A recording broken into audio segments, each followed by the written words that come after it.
प्यारे बच्चों, स्वागत है आपका विस्फोट लर्निंग एकेडमी के इस नए वीडियो में। तो बच्चों, आज के इस वीडियो में हम आपकी कक्षा 11वीं भौतिकी के अध्याय 3 का अध्ययन कर रहे हैं। उसका आज का जो हमारा टॉपिक है वह है त्वरण। इसके पहले के टॉपिक्स हम लोग पिछले वीडियो में कवर कर लिए हैं। यदि आपने वो वीडियो नहीं देखी है तो उस वीडियो को जाकर के देख लीजिए, ताकि आज का टॉपिक आपके लिए बेहद आसान हो जाए। देखिए, वीडियो एकदम सीक्वेंस से सहज, सरल और आसान भाषा में विद कंसेप्ट आपको सारे टॉपिक्स बताए जाएंगे। तो आइए बिना देर के वीडियो को शुरू करें। तो देखिए, सबसे पहले हम बात करेंगे आज के वीडियो में त्वरण की। त्वरण के बाद हम पढ़ेंगे ग्राफ के बारे में। देखिए, त्वरण तक तो आपने इसके पहले के भी वीडियो में जो भी बताया गया और त्वरण के बारे में, इन सब के बारे में अपने कक्षा 9वीं में पढ़े हैं। लेकिन यहां पर जो आपको नई चीज देखने को मिलेगी वह मिलेगी ग्राफ। ग्राफी विधि द्वारा जो जिस किसी का भी अध्ययन करेंगे वह आपके लिए नई होगी। तो आइए देखते हैं कि त्वरण किसे कहते हैं। तो देखिए, सबसे पहले अगर हम त्वरण की परिभाषा पर चलें, त्वरण की परिभाषा को बनाएं, तो हम आपको बता रहे हैं कि जहां कहीं भी फिजिक्स के अंदर अगर समय का भाग लगाया जा रहा होगा, जहां कहीं भी समय का भाग लगाया जा रहा होगा, तो उसको हम पढ़ते हैं की दर। जहां कहीं भी फिजिक्स के अंदर समय का भाग लगाया जाएगा उसे हम पढ़ेंगे की दर। क्या पढ़ेंगे? की दर। तो यहां पे किसकी दर है? वेग परिवर्तन की। तो त्वरण क्या है?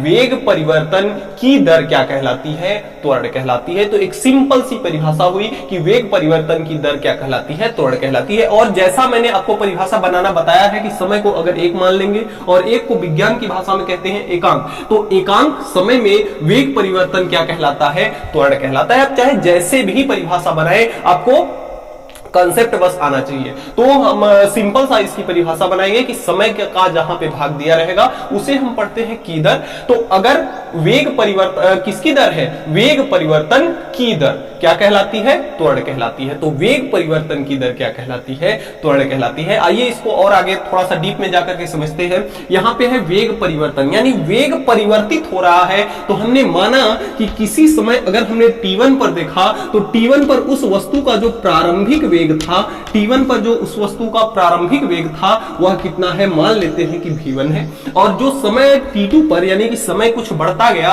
और समय t2 पर उसका अंतिम वेग कितना हो गया? अंतिम वेग उसका कितना हो गया?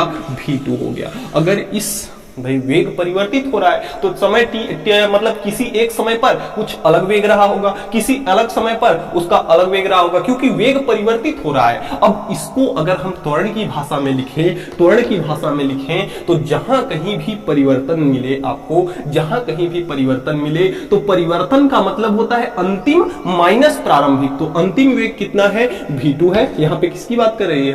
वेग की बात हो रही है। तो अंतिम वेग v2 है, माइनस का कितना है? v1 है। बटे समय अंतराल होता है। तो कितने समय अंतराल में v1 से v2 हुआ? t2 माइनस t1 समय में, t2 माइनस t1 समय में। तो इस प्रकार से भी हम वेग को लिख सकते हैं। अगर इसको हम बोले तो वेग परिवर्तन v2 माइनस v1, यानी वेग में परिवर्तन हो रहा है। तो वेग में परिवर्तन को अगर हम डेल्टा से प्रदर्शित करें तो डेल्टा v बटे कितना हो जाएगा? आपका डेल्टा t। तो त्वरण को हम इस प्रकार से भी परिभाषित कर सकते हैं। अब आइए देखते हैं, कुछ एग्जांपल्स के माध्यम से समझते हैं कि मान लेते हैं एक एग्जांपल हम यहां पे लेते हैं।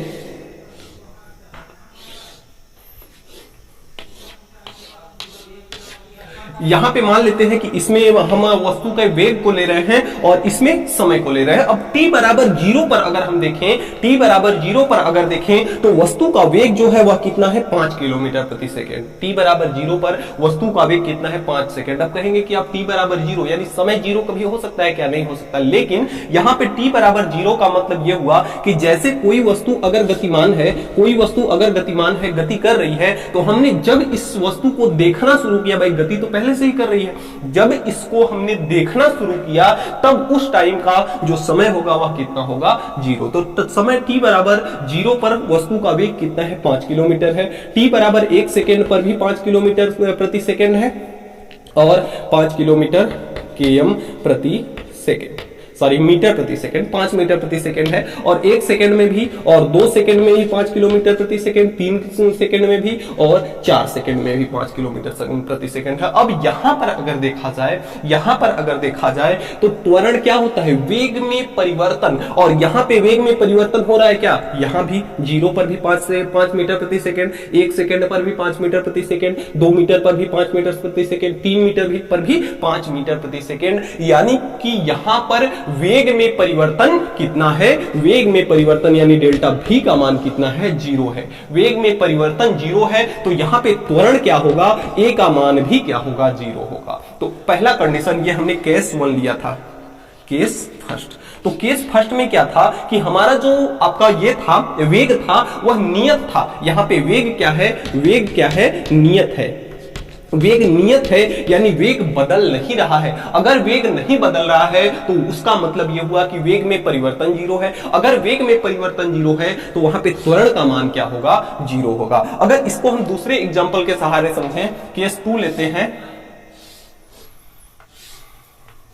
यहां पे v है और ये समय t है। यहां पे सेकंड केस लेते हैं, केस सेकंड लेते हैं, तो यहां अगर समय 0 पर देखें हम, तो अगर इसका वेग 5 मीटर प्रति सेकंड था, समय t बराबर 0 पर जो वेग है इसका 5 मीटर प्रति सेकंड है, फिर समय 1 पर क्या हो जाता है, 10 मीटर प्रति सेकंड हो जाता है, समय 2 पर 15 मीटर प्रति सेकंड हो जाता है, और समय 3 पर 20 हो जाता है, और समय 4 पर कितना हो जाता है, 25 हो जाता है। अब इसमें हम अगर देखें, इसमें अगर हम वेग को देखें तो भी वेग नियत नहीं है, क्योंकि यहां पे 5 मीटर प्रति सेकंड, फिर 10 मीटर प्रति सेकंड, फिर 15 मीटर प्रति सेकंड, यानी वेग जो है वह नियत नहीं है। वेग नियत नहीं है, वेग नियत नहीं है तो उसका परिवर्तन, उसमें कुछ ना कुछ परिवर्तन होगा। तो यानी कि इसमें डेल्टा v का मान देखा जाए तो यहां से 1 सेकंड में गया तो 5 का परिवर्तन मिला, फिर यहां से गया 5 का परिवर्तन मिला, फिर यहां से यहां गया 5 का परिवर्तन, फिर यहां से यहां 5 का परिवर्तन मिला। यानी कि हमेशा वेग, हर सेकंड वेग जो है 5 से 10, 10 से 15, 15 से 20, 20 से 25, यानी हर सेकंड में जो वेग में परिवर्तन हो रहा है कितने का हो रहा है, 5 मीटर प्रति सेकंड का हो रहा है। यानी वेग में जो परिवर्तन है वह क्या है, नियत है। वेग में जो परिवर्तन है वह क्या है, नियत है। यानी वेग में परिवर्तन तो हो रहा है लेकिन फिक्स है कि 5 हर सेकंड में कितने का परिवर्तन हो रहा है, 5 किलोमीटर प्रति सेकंड का परिवर्तन हो रहा है। तो यहां पे ए त्वरण देखने को मिलेगा, लेकिन त्वरण भी क्या होगा, नियत होगा। त्वरण भी क्या होगा, नियत होगा, क्योंकि अगर इसमें से इसको घटाए, 15 में से 10 घटाए तो भाई वेग में परिवर्तन, तो 15 में से 10 घटाए वेग में परिवर्तन, v2 में माइनस v1, 15 में से 10 घटाएंगे तो भी 5, 25 में से 20 घटाएंगे तो भी 5, 20 में से 15 घटाएंगे तो भी 5। यानी हर कंडीशन में त्वरण का मान क्या आ रहा है, नियत आ रहा है। और जब कभी भी त्वरण नियत आ रहा हो, तो उसे हम कहते हैं एक समान त्वरित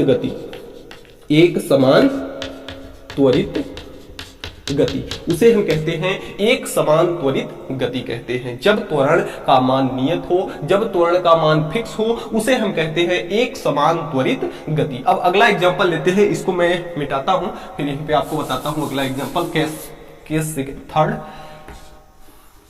केस थर्ड की बात अब करें हम, तो यहाँ पे केस थर्ड जो है वह कुछ इस प्रकार से है कि यहाँ आपका v है और ये आपका t है। अब यहाँ पे जो आपका समय t बराबर 0 पर वेग इसका कितना है, 5 है। समय 1 सेकेंड पर इसका वेग 12 है। समय 2 सेकेंड पर इसका वेग कितना है, 15 है। अब यहाँ पे अगर देखें तो वेग क्या नियत है, क्या वेग नियत नहीं है, क्योंकि 5 से 12 से फिर कितना हो गया, 15। तो वेग नियत नहीं है। अगर वेग नियत नहीं है तो क्या वेग में परिवर्तन डेल्टा v का मान नियत है? तो डेल्टा v का मान यहां से देखें तो 12 में से 5 निकालेंगे तो 7 और 15 में से 12 निकालेंगे तो 3। यानी कि वेग में जो परिवर्तन है यहां से यहां तक जाने में कितना हो रहा है, 7 मीटर प्रति सेकंड का हो रहा है और यहां से यहां तक जाने में केवल 3 मीटर प्रति सेकंड का हो रहा है। यानी वेग में परिवर्तन भी नियत नहीं है। नियत नहीं है। अब अगर वेग में परिवर्तन भी नियत नहीं है, यहां पे जो था हमारा वेग में परिवर्तन नियत था, लेकिन यहां में वेग में परिवर्तन नियत नहीं है। अगर वेग में परिवर्तन नियत नहीं होगा तो क्या त्वरण भी नियत होगा? त्वरण भी नियत नहीं होगा। और जब ऐसा कंडीशन होता है कि ना तो वेग नियत हो, ना तो वेग में परिवर्तन नियत हो और ना ही त्वरण नियत हो, तो इस प्रकार की गति को हम कहते हैं परिवर्ती असमान त्वरित गति। असमान त्वरित गति। अगर आपका क्या हो, वेग नियत हो, वेग अगर नियत होगा तो डेल्टा भी यानी वेग में परिवर्तन जीरो होगा। अगर वेग में परिवर्तन जीरो होगा तो त्वरण का मान भी क्या होगा? जीरो होगा। त्वरण का मान भी क्या होगा? जीरो होगा। अगर, और इसको हम कहेंगे एक समान गति। यह किसका एग्जांपल है? एक समान गति का है, क्योंकि समान समय अंतराल में इसमें समान परिवर्तन हो रहा है, वस्तु की स्थिति समान बदल रही है, तो इसको कहेंगे एक समान गति। एक समान गति। लेकिन जब यही आपका क्या होगा कि वेग क्या होगा? नियत नहीं होगा। लेकिन अगर आपका वेग में परिवर्तन नियत होगा तो त्वरण का भी मान नियत आएगा, और इसे हम कहेंगे एक समान त्वरित गति। इसे हम क्या कहेंगे? एक समान त्वरित गति। और अगर आपका क्या होगा कि ना तो वेग नियत होगा और ना ही वेग में परिवर्तन नियत होगा, तो त्वरण ऑटोमेटिक क्या होगा कि नियत नहीं होगा। और जब ऐसा होगा तो इस प्रकार की गति को हम क्या कहेंगे? असमान त्वरित गति कहेंगे। तो इस प्रकार से हम त्वरण के एग्जांपलों को समझ सकते हैं।